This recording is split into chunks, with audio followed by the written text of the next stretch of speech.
Hello my YouTube family, हमारे YouTube channel में आपका स्वागत है। हम आपके लिए लेके आए हैं सुदर्शन चक्र प्राप्ति की कथा, पौराणिक कहानी आपको अच्छी लगे तो प्लीज़ लाइक शेयर सब्सक्राइब करिएगा। भक्ति में है शक्ति। इस कथा में हम मनोरंजन भी कर सकते हैं और प्रभु का नाम भी ले सकते हैं, तो एक साथ मनोरंजन भक्ति दोनों होती है। तो मेरे चैनल को प्लीज़ लाइक शेयर सब्सक्राइब करिए। सुदर्शन चक्र जो भगवान विष्णु का अमोघ अस्त्र है और जिसे देवताओं की रक्षा तथा राक्षसों का संहार में अतुलनीय भूमिका का निर्वाह किया गया है। और कहा गया है क्या है और कैसे भगवान विष्णु को प्राप्त हुआ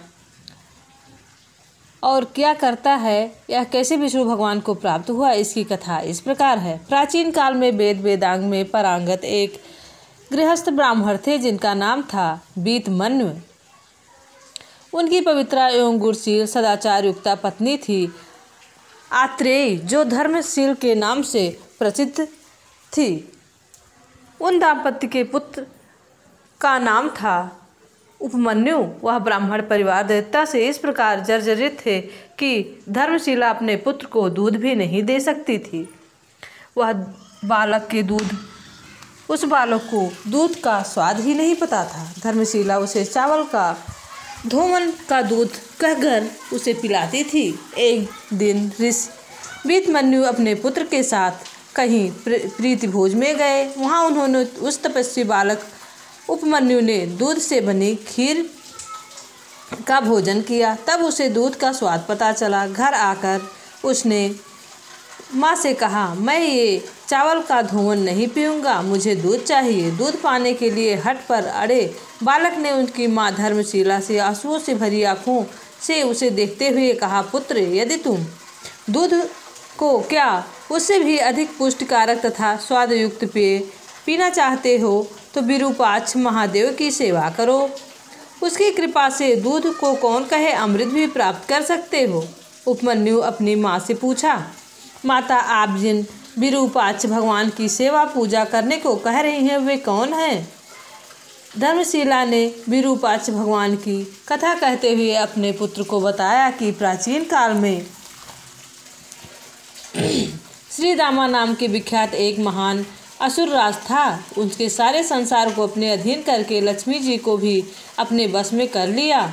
उसके यश और प्रताप के तीनों लोग श्रीहीन हो गए। उसका मन इतना बढ़ गया कि भगवान विष्णु के स्त्री वश को ही छीन लेने की योजना बनाने लगा। उस महाबलशाली असुर की इस दूषित मनोभावना को जानकर उसे मारने की इच्छा भगवान विष्णु महेश्वर के पास गए। उस समय योग मूर्ति महेश्वर हिमाचल की ऊंची चोटी पर योगमग्न थे।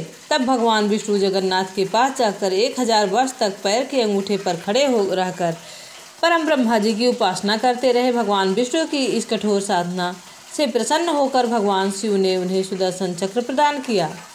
उन्होंने सुदर्शन चक्र को देते हुए भगवान विष्णु से कहा, देवेश, यह सुदर्शन नाम का श्रेष्ठ आयुध 12 अरों 6 नभियों एवं 2 युगों से युक्त तीव्र गति और समस्त आयुधों का नाश करने वाला है। सज्जनों की रक्षा करने के लिए इस अरों में देवता, राशियाँ, ऋत्विएँ, अग्नि, सोम, मित्र, वरुण, सचपति, इंद्र, विश्वदेव, प्रजापति, हनुमान, धन्वंतरी, तप तथा चैत्र से लेकर फाल्गुन तक के 12 महीने प्रतिष्ठित हैं। विभो, आप इसे लेकर निर्भीक होकर शत्रुओं का संहार करें। शिव जी की यह बात सुनकर भगवान विष्णु ने कहा, शंभो, मुझे यह कैसे मालूम हो कि यह शस्त्र अमोघ है। विभो, यदि यह शस्त्र आपको प्रभावित कर सके तो मैं इसे अमोघ, निरंतर शक्तिशाली मान लूँगा, गतिशील मान लूँगा। यदि आप आज्ञा दें तो इसकी परीक्षा मैं आपके लिए और यह शस्त्र मैं आप पर ही प्रयोग करना चाहूँगा। शिव जी ने कहा, यदि आप ऐसा सोचते हैं तो आप निश्चित होकर इसे मेरे ऊपर चलाइए और इसकी परीक्षा कर लीजिए। भगवान विष्णु ने जब सुदर्शन चक्र का प्रयोग शिव जी पर किया तो अजर अमर शिव जी 3 खंड में कट गए। इस तरह इन 3 खंडों के नाम पड़े विश्वेश, यज्ञेश तथा यज्ञ याजक। शिव जी को 3 खंडों में कटा देखकर भगवान विष्णु लज्जित हो गए।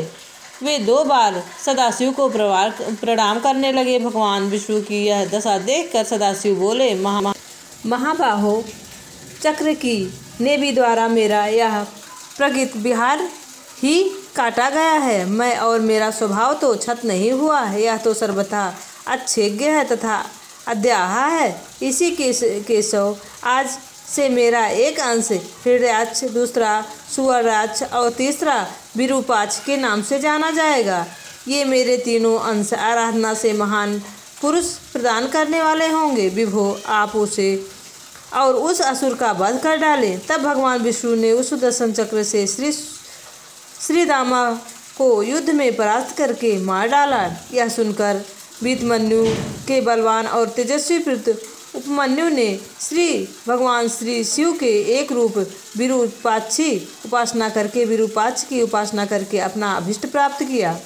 कालातीत सत्ता से उत्पन्न और प्राप्त सुदर्शन महाकाल का एक प्रसाद है, एक प्रतीक जो अत्यंत गतिशील और अमोघ है। देवता, दानव और मनुष्य, चर और अचर सभी से अधिक शक्तिमान यह चक्र आपात दृष्टि से देखने पर सुंदर है और वहीं भगवान हरि का परम आयुध है। ये थी पौराणिक कथा, सुदर्शन चक्र प्राप्ति की पौराणिक कथा, हमारे भोले बाबा शिव जी की कथा और विष्णु जी की कथा आपको अच्छी लगी हो तो प्लीज़ लाइक शेयर सब्सक्राइब करिएगा। ऐसी कहानियों के साथ फिर आपसे उपस्थित होंगे। तब तक के लिए जय विष्णु भगवान।